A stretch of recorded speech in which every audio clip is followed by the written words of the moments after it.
Nous lisons aujourd'hui dans l'Évangile selon saint Jean, chapitre 2e, l'Évangile du 3e dimanche de Carême, qui correspond au dimanche 4 mars 2018. Comme la Pâque juive était proche, Jésus monta à Jérusalem. Dans le temple, il trouva installés les marchands de bœufs, de brebis et de colombes, et les changeurs. Il fit un fouet avec des cordes, et les chassa tous du temple, ainsi que les brebis et les bœufs. Il jeta par terre la monnaie des changeurs, renversa leur comptoir, et dit aux marchands de colombes, « Enlevez cela d'ici, cessez de faire de la maison de mon Père une maison de commerce. » Ses disciples se rappelèrent qu'il est écrit « L'amour de ta maison fera mon tourment. » Des Juifs l'interpellèrent.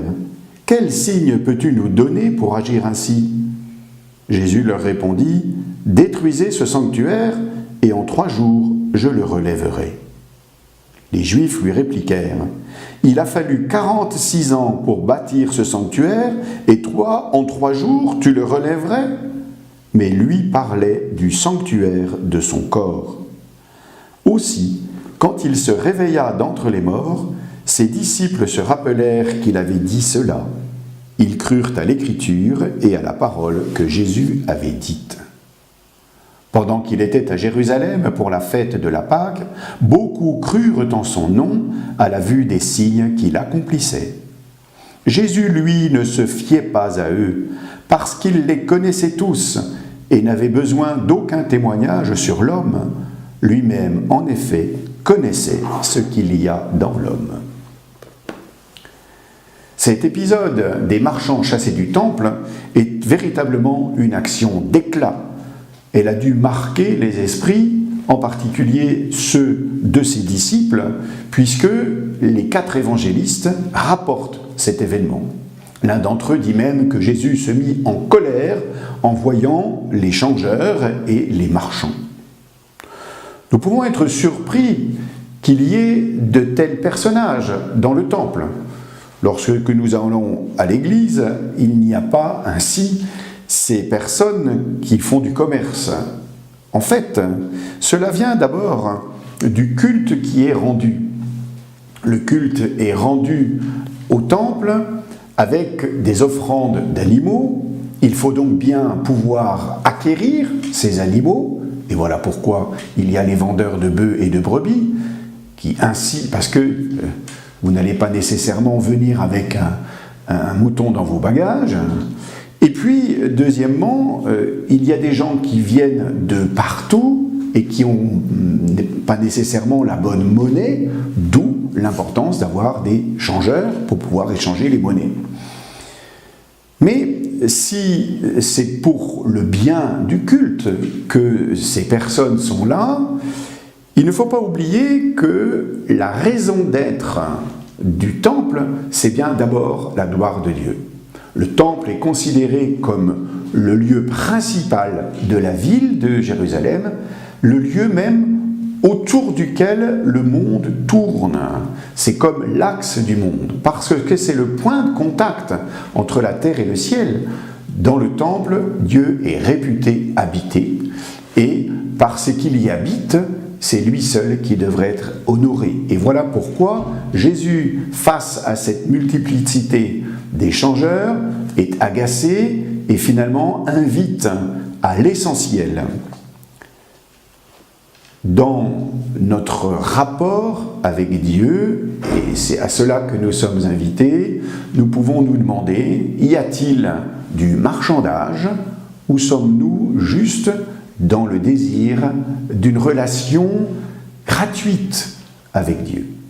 En effet, tout ce commerce qui est fait dans le temple est finalement quelque chose qui manifeste plus les préoccupations des changeurs et des vendeurs, à savoir leur intérêt économique, alors que les activités dans le temple devraient servir d'abord la grandeur de Dieu. Il en vient de même pour nous. Nous pouvons nous demander si, dans notre relation à Dieu, nous sommes d'abord à servir nos propres intérêts, ou est-ce que nous sommes soucieux de reconnaître la grandeur de Dieu et de nous en réjouir? Finalement, il s'agit bien de revenir à Dieu seul, et en revenant à Dieu, de trouver finalement notre satisfaction. Le but du temple, ne l'oublions pas, hier comme aujourd'hui, c'est la prière, c'est-à-dire la confiance qui est manifestée. Dans ce passage de l'Évangile selon saint Jean, Jésus donne un argument qui surprend ses auditeurs. « Détruisez ce sanctuaire et en 3 jours je le relèverai ». En fait, ce que fait remarquer Jésus, c'est qu'il est lui-même le sanctuaire où se trouve la présence de Dieu. Chrétiens, nous reconnaissons que Jésus est à la fois pleinement homme et pleinement Dieu, et que sur son visage, nous reconnaissons le visage de Dieu. C'est parce que nous sommes membres du corps du Christ, d'ailleurs, que nous devenons nous aussi sanctuaires de Dieu, comme le disent à la fois et saint Paul et saint Pierre. Détruisez ce sanctuaire et en 3 jours je le relèverai. Le chiffre 3, qui est un chiffre divin, prend toute son ampleur, nous le savons, dans la passion et la résurrection du Christ, comme nous le proclamons dans le « Je crois en Dieu », il est ressuscité le 3e jour. C'est ici l'annonce de la résurrection qui est faite aux auditeurs du Christ, et aussi la signification que c'est dans la résurrection que se vérifie la divinité du Christ.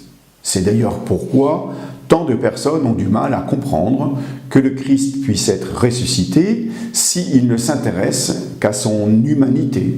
Et de fait, nous n'avons jamais vu quelqu'un revenir de la tombe, or nous reconnaissons que le Christ est revenu de la tombe parce qu'il est à la fois Dieu et homme.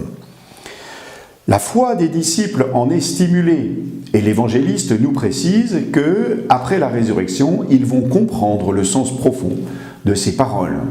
Ils étaient surpris par l'action d'éclat, ils étaient surpris par ce désir de purification, ils comprennent mieux comment le Christ manifeste la présence de Dieu parce qu'il est Dieu après sa résurrection.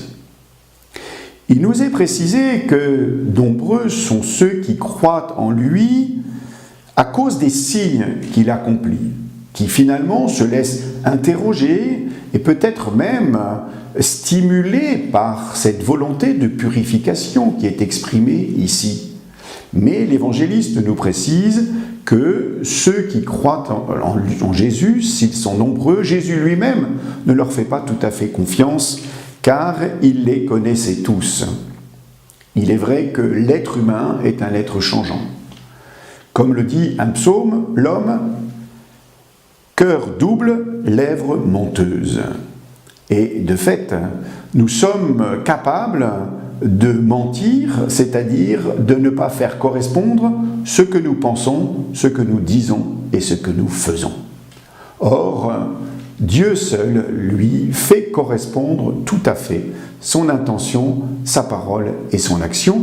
C'est d'ailleurs pourquoi, dès le livre de la Genèse, il est écrit « Dieu dit et cela fut ». C'est le propre de la parole de Dieu, nous l'avons déjà évoqué ici, que d'être efficace, quand la parole humaine peut être totalement inefficace. Mais si Jésus ne se fie pas tout à fait en l'être humain, il mise tout de même sur la capacité de l'homme à revenir à Dieu. En invitant à la purification du temple, en invitant à se tourner vers Dieu seul, Jésus invite ses disciples à mettre Dieu en premier plan. Comme le disait sainte Jeanne d'Arc, « Messire Dieu, premier servi ». Et s'il est le premier servi, tout le reste prend une couleur nouvelle. Nous avons parfois la tentation de dire « je vais faire d'abord mes affaires ordinaires et ensuite je prendrai du temps pour Dieu ». Et en fait, nous n'avons jamais le temps, parce qu'il y a toujours quelque chose de matériel qui peut nous préoccuper. Or, en mettant d'abord la prière au premier plan, le service de Dieu au premier plan, alors nous serons capables de faire de grandes choses.